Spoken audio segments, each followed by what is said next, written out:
The serene landscape of Pahalgam, Kashmir was shattered on April 22, 2025. A devastating terrorist attack targeted Hindu pilgrims, leaving 28 dead and many injured. The attack sent shockwaves across India and ignited long-simmering tensions with Pakistan. India squarely blamed Lashkar-e-Taiba's southern division for the attack, alleging support from Pakistani authorities. Pakistan vehemently denied any involvement, but the die was cast. The Pahalgam attack became the trigger for a dangerous escalation between the nuclear-armed neighbors. The international community condemned the attack and urged restraint. However, India vowed a strong response, promising to make Pakistan pay a heavy price for its alleged support of terrorism. India's Prime Minister Narendra Modi declared that the attack crossed a red line and that India would respond decisively. The stage was set for a dangerous confrontation. The attack in Pahalgam was not an isolated incident. It came amidst heightened tensions between India and Pakistan over the disputed region of Kashmir. Both countries claim Kashmir in its entirety and have fought 2 wars over it. The attack threatened to unravel years of fragile peace and push the 2 countries to the brink of war. The attack also highlighted the complex geopolitical realities of South Asia. The region is a hotbed of competing interests, with global powers like China, the United States, and Russia vying for influence. The India-Pakistan conflict has the potential to draw in these external actors, with dangerous consequences for regional and global security.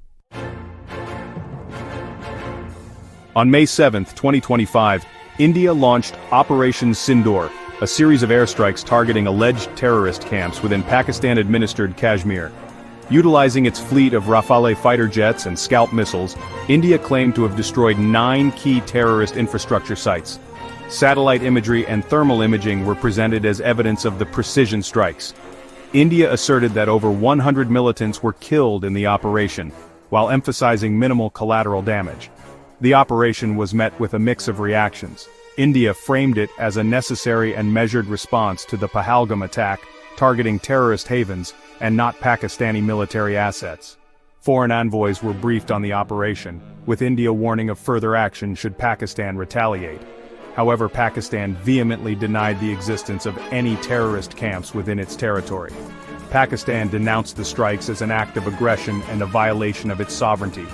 They disputed the Indian claims of casualties and damage, labeling them as propaganda. Furthermore, Pakistan vowed a befitting response, raising fears of further escalation.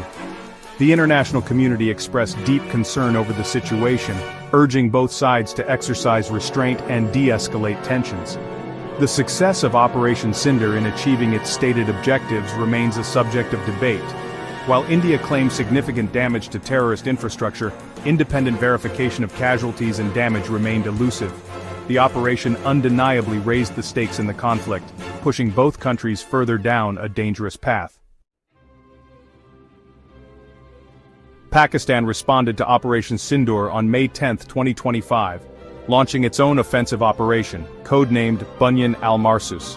Utilizing a combination of drones, short-range missiles and cyber attacks, Pakistan targeted Indian military installations across the line of control and beyond.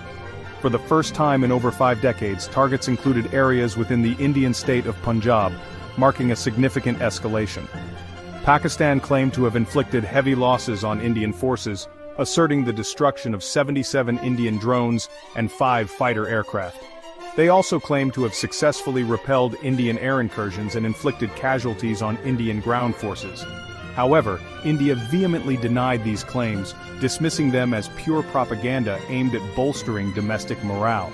The Pakistani offensive marked a strategic shift in the conflict. By targeting areas beyond the disputed territory of Kashmir, Pakistan signaled its willingness to expand the conflict beyond its traditional boundaries. This move had the potential to draw in other regional actors and further destabilize the already volatile region. The international community reacted with alarm to the Pakistani offensive, with widespread calls for an immediate ceasefire. The United Nations Security Council convened an emergency meeting to address the escalating situation. The conflict now threatened to spiral out of control, with potentially catastrophic consequences for both countries and the wider region.